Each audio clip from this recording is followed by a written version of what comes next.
संकल्प बोल के हम तो निकल पड़े, हर द्वार खोल के गगन कहे विजयी भव, विजयी भव, गगन कहे विजयी भव।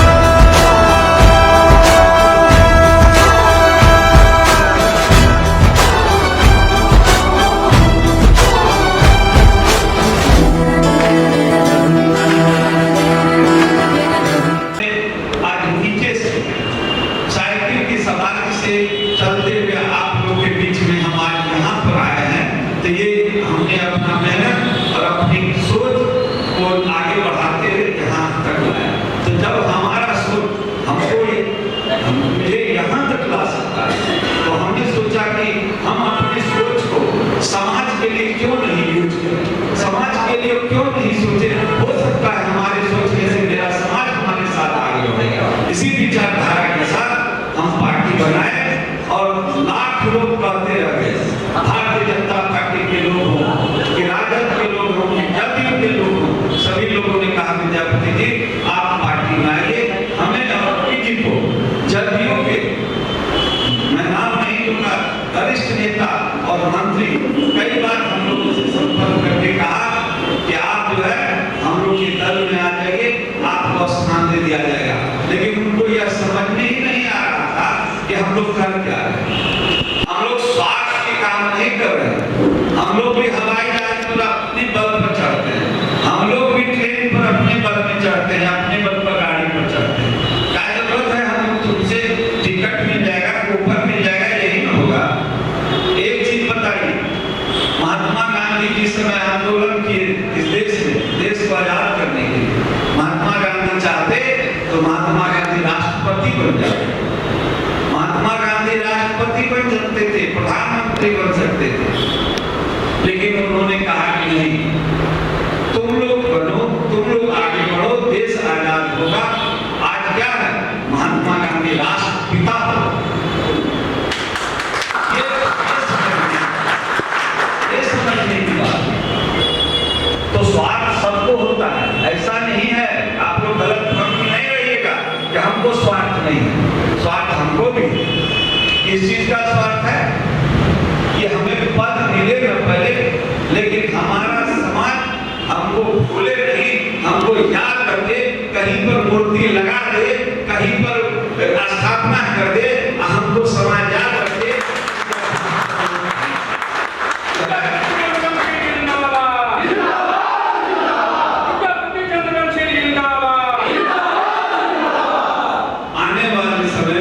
लोग मुझे याद रखें, मेरा स्वार्थ ये है।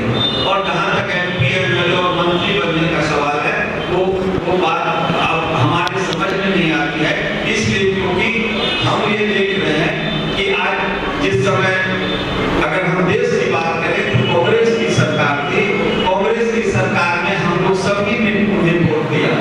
समय बदला, जब शोषित, वंचित और पिछड़े समाज के लोग जब बेसहारा हो गए, तब वो दल बनाना शुरू कर दिए।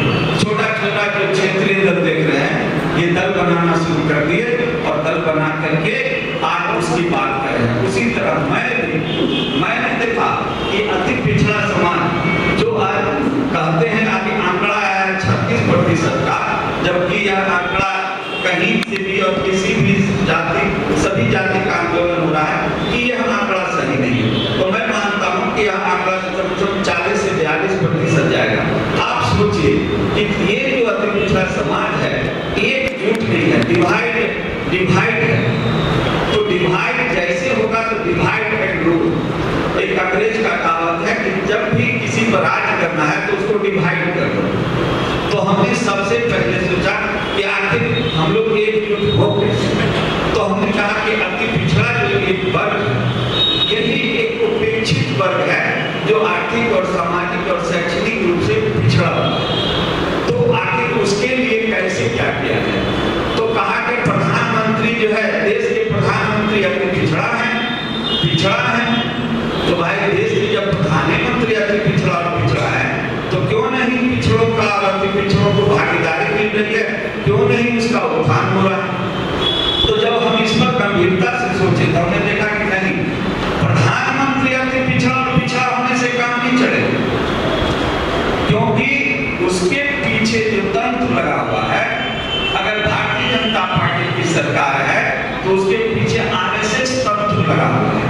अब वहां बैठे लोग हमारे हक को कैसे खाया जाए, इसका हम प्रमाण आपको देते हैं उदाहरण सहित कि उन लोग जो भी है वहां बैठे हुए लोग, उन लोग हम लोग के लिए नहीं सोचते हैं, दूसरे के लिए सोचते हैं। अभी 10% आरक्षण की बात हुई सवर्ण समाज की, तुरंत दे दिया गया। आम जनता पार्टी ने भी कहा कि भाई कोई बात नहीं है, आरक्षण दे दो, उन लोगों का उत्थान होगा, लेकिन तुरंत दे दिया गया। अभी जब पिछड़ा समाज को कुछ देने की बात होती है तो भाई जब पिछड़ा प्रधानमंत्री बैठा हुआ है तो क्यों नहीं हम लोग को तुरंत मिल जाता है? तो हमने कहा कि नहीं, अति पिछड़े की सरकार चाहिए, प्रधानमंत्री नहीं, अति पिछड़े की सरकार। इसमें हम लोग की जनसंख्या, बैठे हुए विधायक की संख्या ज्यादा हो, बैठे हुए एमपी की संख्या ज्यादा हो, जो अपने के लिए संघर्ष करे। जैसे कि अनुसूचित जाति और जनजाति, जिसके लिए बाबा साहब भीमराव अम्बेडकर ने जो आरक्षण दिया, उसमें आप लोग जानेंगे 131 सांसद वहां बैठे हुए। अगर उसके लड़ाई की हक की बात होती है तो 131 एमपी एकजुट से खड़ा हो जाते हैं।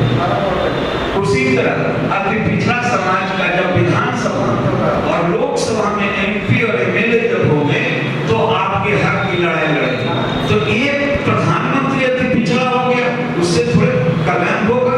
कहां मिल रहा है उसको? इसलिए ये समझने की जरूरत है कि आम जनता पार्टी प्रतिबद्ध हो इस बात के लिए कि ज्यादा से ज्यादा संख्या में अति पिछड़ा समाज के लोगों को राजनीति में एमएलए और एमपी बनाया जाए। इसी उद्देश्य से आम जनता पार्टी राष्ट्रीय, चूंकि जो वहां बैठा हुआ एक आदमी कुछ नहीं कर सकता है, जब अति पिछड़े की सरकार बनेगी, जब उसमें एमएलए एमपी की संख्या ज्यादा होगी तो हम लोग कुछ कर पाएंगे। इसलिए आम जनता पार्टी राष्ट्र ने कहा कि नहीं, हमको जो अति पिछड़ा समाज है उसकी भागीदारी वहां पर ज्यादा से ज्यादा हो, उसके लिए हम लोग ज्यादा से ज्यादा टिकट अति पिछड़ा समाज को देंगे। और अति पिछड़ा, आज अलायंस की बात हो रही है, भारतीय जनता पार्टी भी समझ रही है कि अति पिछड़ा समाज अब मेरा साथ छोड़ रहा है। हमने कहा कि ठीक है कि तुम अति पिछड़ा समाज से वोट लेते हो, आज उसके अधिकार को नहीं दोगे, तो जिस दिन से आम जनता पार्टी राष्ट्र खड़ी हुई है और आज चाहे महिला आरक्षण की बात हो, 33% महिला को आरक्षण दिया गया, लेकिन पिछड़ा और अति पिछड़ा समाज की महिला कहां से उसमें सकेगी? वो तो मजबूत लोग ले जाएंगे, एमएलए एमपी बन जाएंगे, मजबूत समाज से जो महिलाएं आती है वो आगे बढ़ जाएंगे। हमने एक आंदोलन महिलाओं के लिए आक्रोश मार्च निकाला और भाजपा कार्यालय को पटना में घेरा, इसलिए कि वहां से आवाज वहां दिल्ली तक जाए कि आप केवल महिला आरक्षण कह के आप महिलाओं को आकर्षित करना चाहते हैं, वोट लेना चाहते हैं, वो नहीं होने वाला है। आप अति पिछड़ा और पिछड़ा महिलाओं को अलग से आरक्षण इसमें अलग लीजिए, जो करेंगे। अभी बहुत कम शब्दों में हम अपनी बातों को रखना चाहते हैं।